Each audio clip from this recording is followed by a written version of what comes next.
اللہ تعالیٰ کی رحمت کی پہلی نشانی یہ ہے کہ انسان کو اپنے عیب نظر آنے شروع ہو جاتے ہیں۔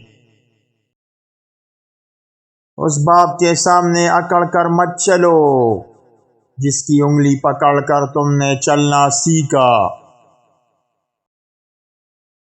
سکون قلب کی تلاش کا آخری مقام ذکر الہی ہے۔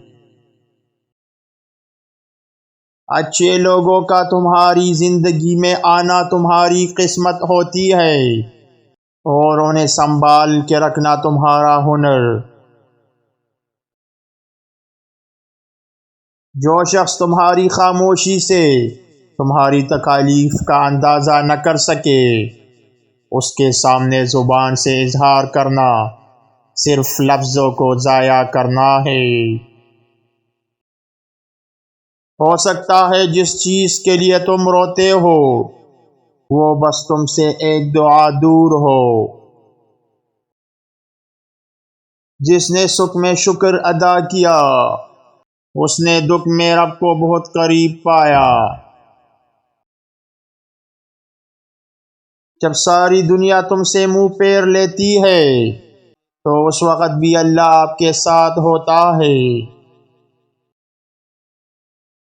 کل کی فکر مت کرو، جس رب نے آج تک سنبھال لیا ہے وہ آگے بھی سنبھال لے گا۔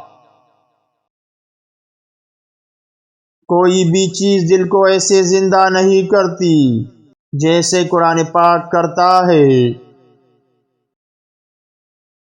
لوگوں سے ڈرنا چھوڑ دو، عزت اللہ دیتا ہے، لوگ نہیں۔